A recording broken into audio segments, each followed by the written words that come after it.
Hello friends, అందరికీ నమస్తే అండి. Welcome to our channel.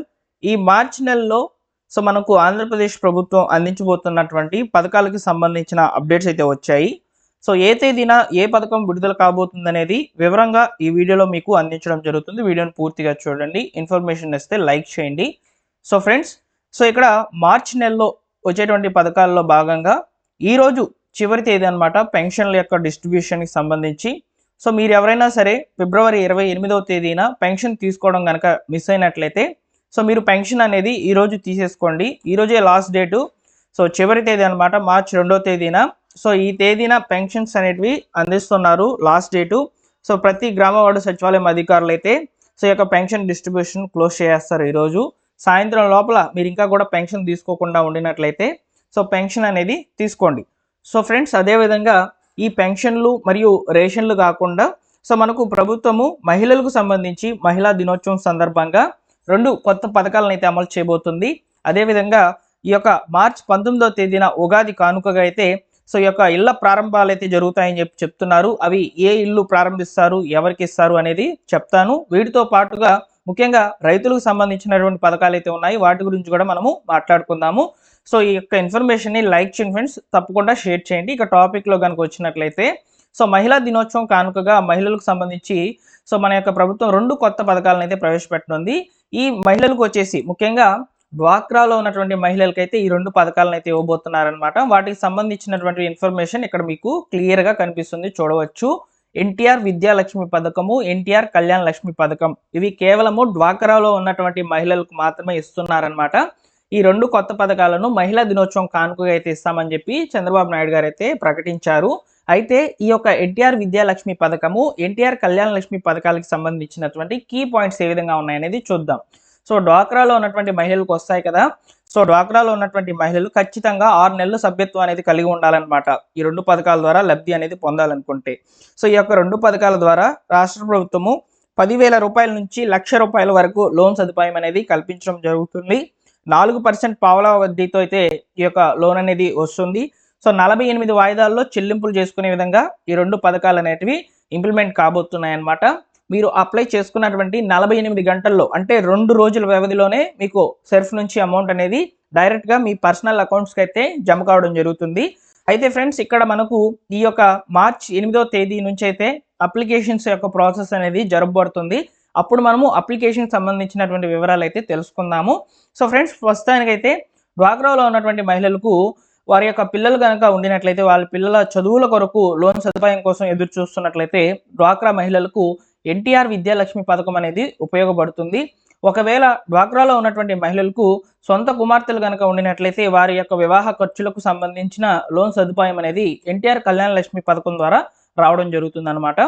కాబట్టి దరఖాస్తులు చేసుకునే దానికి సంబంధించి మనకు మార్చి 8వ తేదీ పైన అయితే అప్లికేషన్ ప్రాసెస్లు అనేవి స్టార్ట్ అవుతాయి. అప్పుడు మనం ఇంకా వివరంగా అయితే తెలుసుకుందాము.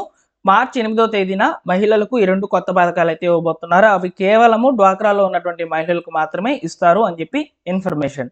నెక్స్ట్ చూసుకున్నట్లయితే ఈ మార్చి నెలలోనే రైతులకు సంబంధించి అన్నదాత సుఖీభావ పథకానికి సంబంధించినటువంటి 3rd ఇన్స్టాల్మెంటు, పిఎం కిసాన్కి సంబంధించినటువంటి 22nd ఇన్స్టాల్మెంట్ అనేది విడుదలైతే కావడం జరుగుతుంది అనమాట. ప్రస్తుతం మనం ఈరోజు మార్చి 2వ తేదీన వీడియో అయితే చేస్తున్నాము. ఈ రోజుకి ఇప్పుడు నేను వీడియో చేస్తున్నటువంటి సమయానికి ఈ 2 పథకాలకు సంబంధించినటువంటి నిధుల విడుదల తేదీ అయితే ప్రకటించలేదు. కానీ మార్చి నెలలో నగదు విడుదల చేస్తుందని చెప్పి జాతీయ మీడియా అయితే పేర్కొనడం జరిగిందనమాట. కాబట్టి రైతుల యొక్క ఖాతాల్లోకి అన్నదాత సుఖీభావ పథకానికి సంబంధించినటువంటి 3వ విడత పేమెంట్, పిఎం కిసాన్కి సంబంధించినటువంటి 2వ విడత పేమెంట్ అనేది రైతుల యొక్క ఖాతాల్లోకి అయితే చేరనున్నాయి. రైతులకు ఇది ఒక మంచి గుడ్ న్యూస్కి అయితే చెప్పవచ్చు. అయితే అన్నదాత సుఖీభావ పథకానికి సంబంధించి మాత్రము 4,000 రూపాయలు అయితే జమ అవుతాయి. పిఎం కిసాన్ ద్వారా 2,000 రూపాయలు అయితే జమ అవుతాయి. ఇలా టోటల్గా 6,000 రూపాయలు ఎలిజిబుల్ అయినటువంటి రైతుల యొక్క ఖాతాల్లోకి అయితే జమ కావడం జరుగుతుందండి. ఓకేనా?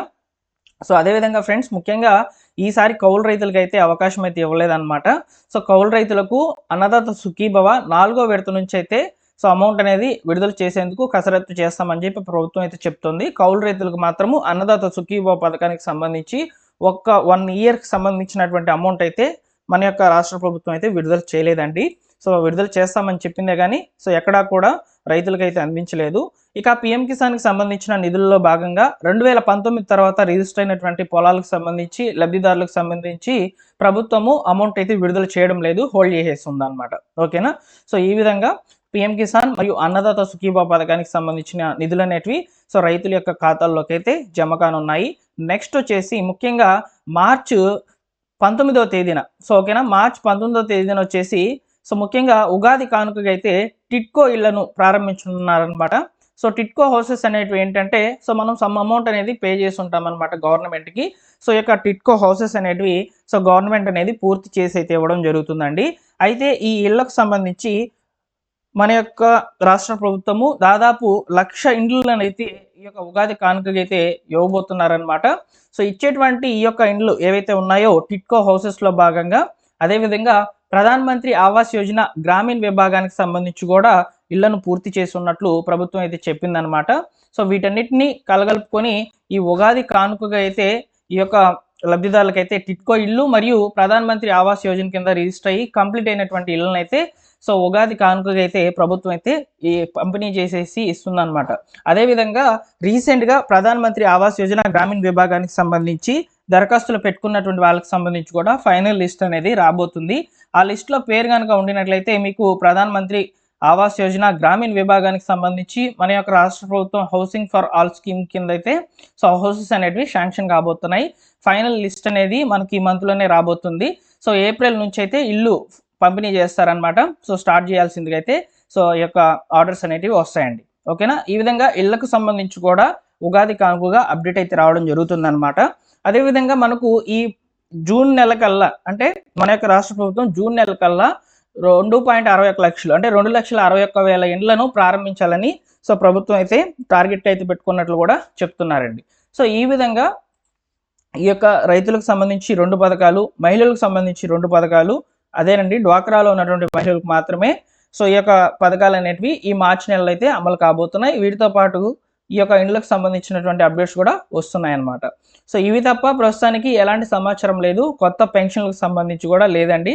సో అదేవిధంగా మనకు ఏప్రిల్ నెలలో అయితే ఈ యొక్క గృహ గణన అనేది స్టార్ట్ కాబోతుంది అనమాట. అంటే ఈ యొక్క జనాభా లెక్కలకు సంబంధించి సో మనకు 2 రకాలుగా అయితే చేస్తారు, గృహ గణన మరియు జనాభా లెక్కలకు సంబంధించి అయితే చేస్తారనమాట.